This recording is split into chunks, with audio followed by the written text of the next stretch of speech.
What's up guys, how you all doing? I'm Paul the Tech Giant and welcome back to the channel where today I'm going to tell you what I believe are the worst things about this 48-inch Philips 807 OLED with Ambilight. Now don't worry, I'm not all about bashing this TV because I've also done a best things about video and I'll put a link to that in the description, but I believe that you should know both the pros and the cons when considering purchasing any TV. Now some of the things in this video some people may say are nitpicking, but you never know, it might be the straw that breaks the camel's back. But at the end of the day it's down to you if you think that the pros outweigh the cons or the cons outweigh the pros. Now because I do these negative videos, a lot of people do bash me in the comment section and give me a thumbs down, so do us a favour and reward me for my honesty. Not everyone out there is so honest as me, and give me a thumbs up, helps promote this video so people do get to know all about this TV. Okie dokie then, let's crack on, and this is in no particular order at all.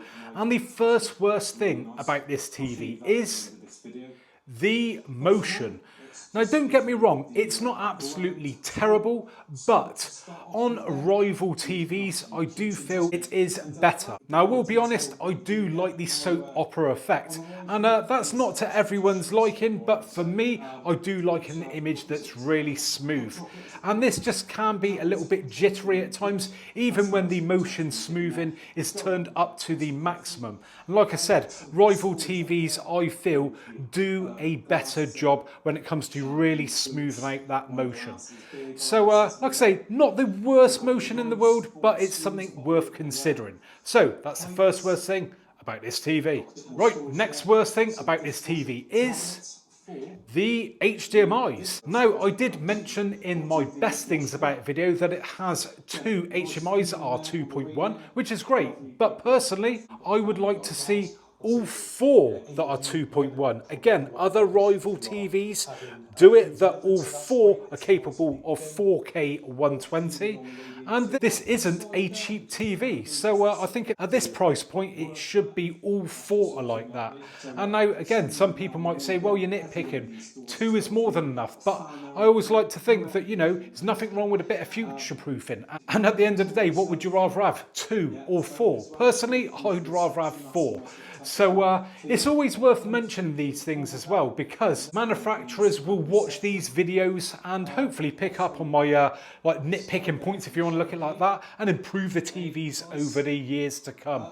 As I don't know about you, but I don't like buying the same TV year after year after year. I want to see improvements. So you never know, Philips might watch this video and next year up it to 4 HDMIs that can do 4K 120. Next worst thing about this TV is the remote control. Now again, I mentioned in the best things about it that it's got a shortcut there for the Ambilight, which is great. It is backlit again, which is great, but look at the length of the thing. For me, it's just far too long. I've got pretty big hands, but you know, if you're holding it down at the bottom, you've got, like, you know, you've got to do that shuffle thing up to the top, then shuffle back down. Last time I seen anything with that much length, it was sat on a shelf in a sex shop. I mean, great if you want to sit on the thing, but personally, that ain't my bag. But this bit at the bottom, what's all this about? Can't we just, like, you know, move the batteries up and lob that off? Other manufacturers make them, you know, far shorter than that. I just feel, you know, look at it, it's like a bit of a wand, isn't it? Look at it like that, it is massive. So yeah, I think it could be a bit shorter, and especially if you've got small hands, you're constantly shuffling up and down. So yeah, that is the next worst thing about this TV. Next up on the worst things list is the picture. Now again, I did mention that the picture is good on this TV, which it is, but out of the box I don't feel it is the best, and it does need quite a bit of tweaking. Once again, other manufacturers, I think they're more accurate out of the box. This not so much.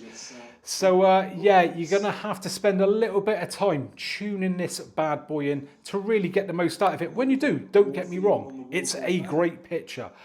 But if you're the sort of person who just wants to drag it out of the box and that and whack it up on the wall, unfortunately, you know, if you want to get a real nice image, you are going to have to do quite a bit of fiddling around. So yeah, not maybe the best TV for an instant hit when it comes to the picture quality out of the box. Next worst thing about this TV is the lump on the back.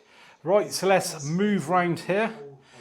And where the issue lies is with this lump just here. If I just zoom in a little bit. So yeah, we've got this lump here and this little bit. Now, it may not seem a big deal at first, but if you've got a nice thick HDMI like I have, trying to get it up into there is an absolute nightmare. I couldn't do it really with this one. It was really hard trying to bend it round, so I've had to use a thinner HDMI. And just trying to get it in there can be quite awkward because of this lump here, that slope, and especially that bit just there. As you can see, that's pretty close and that's quite a bendy cable. So if you've got something that's quite thick and big, you may have a job accessing a couple of those HDMIs on the back. Okie dokie, next worst thing about this TV is Android TV.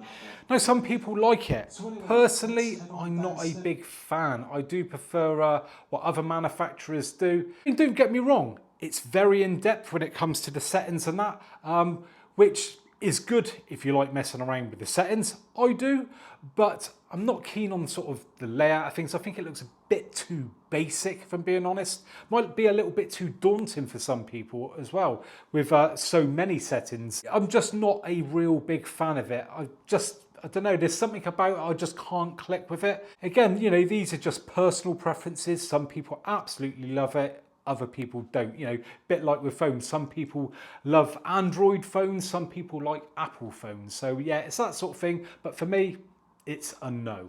Okie dokie, on to the final worst thing about this TV, and that is, well, it's only a tiny thing, and again, people are probably going to say you're nitpicking, but looking forward for them to improve things, you know, maybe for next year, and that is the placement of this thing.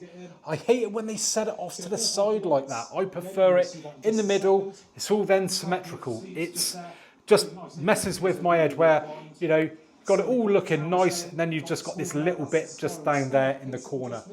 Move it into the middle, please. I just think it looks far neater. And there you have it then, guys. Overall, quite a small list of worst things about it, and overall, a good TV. So, yeah, up to you what you want to do, whether you think it's worth going for or not. If you do, then I do have an affiliate link in the description, so I'd appreciate that if you want to purchase this in the UK. Puts a few pennies back in my pocket. Doesn't cost you an extra penny at all.